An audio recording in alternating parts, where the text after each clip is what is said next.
વડોદરા મહાનગરપાલિકા દ્વારા આજે 23મી સપ્ટેમ્બરના રોજ ડોક્ટર બાબા સાહેબ આંબેડકરજીના સંકલ્પ દિવસની ઉજવણીના ભાગરૂપે ડોક્ટર બાબા સાહેબ આંબેડકરની પ્રતિમાઓને પુષ્પાંજલિ અર્પણ કરવામાં આવી હતી। દેશભરમાં ભારતીય બંધારણના ઘડવૈયા ડોક્ટર બાબા સાહેબ આંબેડકરના સંકલ્પ દિવસની ઉજવણી કરવામાં આવી રહી છે, ત્યારે વડોદરામાં પણ સંકલ્પ દિવસની ઉજવણી કરવામાં આવી।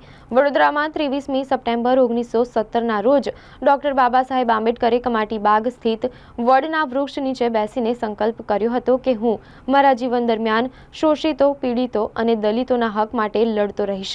ત્યારથી આ ભૂમિ સંકલ્પ ભૂમિ તરીકે ઓળખાય છે। ત્યારે આજના દિવસે તેમણે કરેલા કાર્યોને યાદ કરતા વડોદરા મહાનગરપાલિકા દ્વારા સંકલ્પ ભૂમિ ખાતે ડોક્ટર બાબા સાહેબ આંબેડકરની પ્રતિમાને પુષ્પાંજલિ અર્પણ કરવામાં આવી હતી। સાથે કમાટી બાગ સ્થિત સંકલ્પ ભૂમિ ખાતે ઉપસ્થિત રહ્યા હતા। ઉપસ્થિત મહેમાનોએ ડોક્ટર બાબા સાહેબ આંબેડકરની પ્રતિમાને પુષ્પમાળા પહેરાવી પુષ્પાંજલિ અર્પણ કરી હતી। કાર્યક્રમમાં ડેપ્યુટી મેયર ચિરાગ બારોટ, સ્થાયી સમિતિના ચેરમેન ડોક્ટર શીતલ મિસ્ત્રી, વડોદરા મહાનગરપાલિકાના મ્યુનિસિપલ કમિશનર દિલીપ રાણા ખાતે ઉપસ્થિત રહ્યા હતા। બોધિસત્વ ભારત રત્ન બાબા સાહેબ આંબેડકરના જીવનમાં ચાર ભૂમિનું વિશેષ મહત્ત્વ રહ્યું છે। ખાસ કરીને મહુ, નાગપુર, મુંબઈની દાદરા અને વડોદરાની સંકલ્પ ભૂમિ કહેવાય કે યુવાન ઉંમરમાં BAની પરીક્ષા પાસ કરી અને બાબા સાહેબ આંબેડકર વડોદરા મહારાજા સયાજીરાવ ગાયકવાડને મળ્યા અને શિષ્યવૃત્તિની અપેક્ષા હતી। મહારાજા એમને 3 વર્ષ માટે 1913થી 1916 જૂન સુધી 11.5 પાઉન્ડની શિષ્યવૃત્તિ આપી એમણે આગળ અભ્યાસ કર્યો। સાથે કન્ડિશન હતી કે વડોદરામાં 10 વર્ષ માટે સેવા આપવાની। અભ્યાસ પૂરો કર્યા બાદ બાબા સાહેબ આંબેડકર વડોદરામાં સેવા માટે પધાર્યા।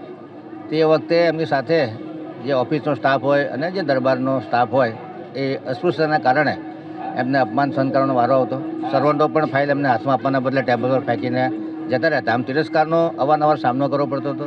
આખા વડોદરા શહેરમાં એમને રહેવા માટે મકાન પણ ન મળ્યું ત્યારે પારસી હોસ્ટેલમાં રૂમ રાખીને રહેતા અને ધીરે ધીરે પ્રમોશન થતાં એમને નાણાકીય વિભાગનો હવાલો સોંપવાનો હતો એવી વાત આખા માર્કેટમાં ફેલાતા એ સમાજના અગ્રણીઓ લાકડીઓ લઈ અને એમને હોસ્ટેલ ખાલી કરવા માટે ફરજ પડી હતી। ત્યારે બાબા સાહેબ આંબેડકર ખૂબ વ્યથિત હૃદયે નક્કી કર્યું કે મારા જેટલા ભણેલા ઘણા માણસને પણ જો અસમાનતા અને અસ્પૃશ્યતાનો સામનો કરવો પડતો હોય અને વડોદરા શહેરમાં મને જોઈએ એટલો સાથ સહકાર મળતો નથી તો રાજીનામું મૂકી અને મુંબઈ જતો રહું। ત્યારે ટ્રેનનું બુકિંગ કરાવ્યું। 23મી સપ્ટેમ્બર 1917નો દિવસ ટ્રેન 4-5 કલાક મોડી હતી। ત્યારે અત્યારે જે આપણે 160-70 વર્ષ જૂનું જે વડનું ઝાડ જોઈએ છે એની નીચે બેસી અને એમને મનન ચિંતન કર્યું કે મારા જેવા ભણેલા ગણેલા માણસને જો આ અસમાનતા અસ્પૃશ્યતાનો સામનો કરવો પડતો હોય તો મારા દેશના કરોડો દેશવાસીઓ અને આ ફૂડનો લાભ લઈ અને અંગ્રેજો આજે ભારત પર રાજ કરી રહ્યા છે। ત્યારે એમણે મનન ચિંતન કર્યું કે આ સમાજને આ અસ્પૃશ્યતાની જે કલંક છે એમાંથી મુક્ત કરાવીશ।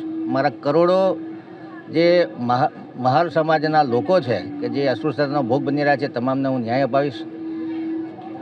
આ સંકલ્પ ભૂમિ પર મનન ચિંતન કર્યા બાદ જે બાબા સાહેબ આંબેડકર છે એમને વિશ્વનું સૌથી ઉત્તમ કક્ષાનું કહી શકાય એવું બંધારણ બનાવ્યું। આજે ભારત વિશ્વના મોટા લોકશાહી દેશમાંનો એક છે।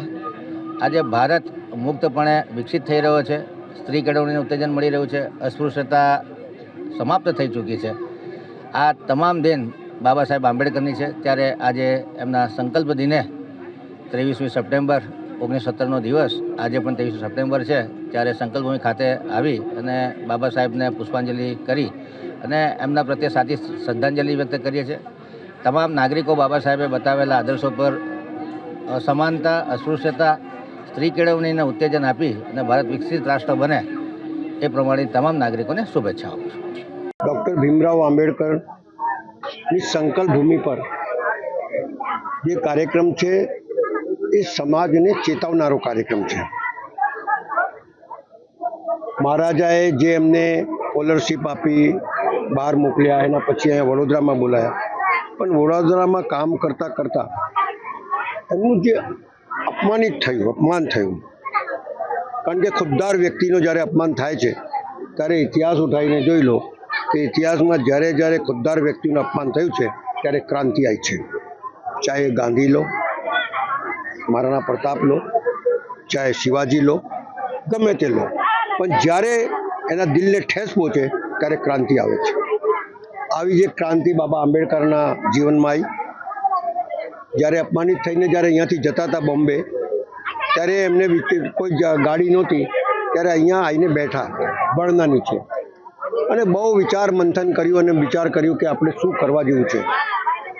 કારણ કે મારો એકલાનું અપમાન નથી પણ આખા સમાજનું અપમાન થતું હોય ત્યારે એમને સંકલ્પ કર્યો कि अब मैं किसी की नौकरी नहीं करूँगा, मैं अपने समाज के लिए लड़ूंगा, समाज के उत्थान के लिए लड़ूंगा, उनके होते हुए अपमान के लिए लड़ूंगा.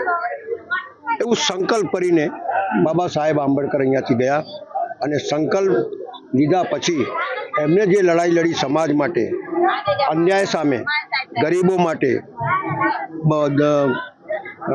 અપમાનિત થતા લોકો માટે અને એક નવું ચિત્ર ઊભું કર્યું આ દેશની અંદર કે દરેક વ્યક્તિને બોલવાનો અધિકાર છે, જીવવાનો અધિકાર છે અને પોતાનો અધિકાર લેવાનો હક છે. એ પ્રમાણેની લડાઈ લડી, સંવિધાનમાં બેઠા. સંવિધાનની અંદર ખાસ કરીને એમને ગરીબ વર્ગ, પછાત વર્ગ થતું અપમાન જે થતું હતું એના માટે લડાઈ લડી અને એ લડાઈ એટલી મોટી થઈ ગઈ કે દેશની એક નવી ક્રાંતિ લાયા. રોસ્ટર પદ્ધતિ લાયા, સમાજના ઉત્થાન માટે પેલું એટ્રોસિટી એક્ટ લાયા. આ બધી વસ્તુ એટલા માટે લાયા, કોઈને અપમાનિત કરવા માટે નહીં, પણ પોતાનો હક વ્યક્તિ મેળવી શકે એટલા માટે એમની લડાઈ લડી અને એમની લડાઈ સફળ થઈ. હું આજે પણ એમના જે સિદ્ધાંતો છે એને માનું છું કે દરેક ગરીબ વ્યક્તિને આ દેશમાં જોડવાનું જે કાર્ય એમને ભગીરથ કાર્ય કર્યું છે એનાથી દેશ આગળ આવ્યો છે, મજબૂત થયો છે. આજે તમે જોઈ શકો છો કે સમાજના લોકો ભણી રહ્યા છે, આગળ વધી રહ્યા છે અને મજબૂતાઈથી સમાજની સેવા કરી રહ્યા છે અને સમાજને આગળ વધારી રહ્યા છે.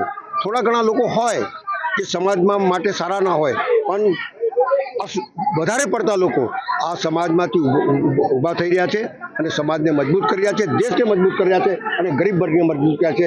એટલે જ આજે એમને નમન કરું છું અને એમને આપેલી પ્રેરણામાં લોકો વધારામાં વધારે થાય એવી ભગવાનથી પ્રાર્થના કરું છું. ભારતીય જનતા પાર્ટી વડોદરા મહાનગર અનુસૂચિત જાતિ મોરચાના કાર્યકરો તેમજ હોદ્દેદારો તેમજ અમારા કાઉન્સિલરશ્રીઓ એવા લીલાબેન મકવાણા, નરસિંહભાઈ, ઘનશ્યામભાઈ તેમજ અન્ય અમારા વોર્ડના કાઉન્સિલરો તેમજ અલગ અલગ વોર્ડના કાઉન્સિલરો આજે અત્રે સંકલ્પ ભૂમિ પર ઉપસ્થિત રહ્યા. પ્રથમ ડેપ્યુટી મેયર, સ્ટેન્ડિંગ ચેરમેન, મારા પૂર્વ મેયર સહિતના આગેવાનો દ્વારા બાબા સાહેબ આંબેડકરની પ્રતિમાને ફુલાર કરવામાં આવ્યો. આજે સંકલ્પ દિન નિમિત્તે બાબા સાહેબના સ્મરણોને યાદ કરતા એટલું આપણે કહી શકાય કે આ જ સંકલ્પ ભૂમિ, આ જ વડોદરાની પાવન ધરતી જ્યાંથી બાબા સાહેબે સંકલ્પ લીધો હતો અને સમગ્ર દેશના અનુસૂચિત જાતિ સમાજના લોકોને પોતાનો એક હક અપાવ્યો, ન્યાય અપાવ્યો અને સમાજમાં એક આગવું સ્થાન અપાવ્યું. આજના જ આ સંકલ્પ દિને બાબા સાહેબે જે સંકલ્પ લીધો હતો એને હવે આપ જોઈ રહ્યા છો કે પરિપૂર્ણ થઈ રહ્યો છે. આજે સમાજ પણ આગળ વધી રહ્યો છે, શિક્ષિત બની રહ્યા છે અને બાબા સાહેબે જે ભૂમિ પરથી પોતાના સંકલ્પ લીધા હતા આજે એ સંકલ્પ સાકાર થઈ રહ્યો હોય તેમ લાગી રહ્યું છે. અને આજે વિશાળ સંખ્યામાં આખા દેશમાંથી લોકો આ સંકલ્પ ભૂમિ પર દર્શન માટે આવી રહ્યા છે.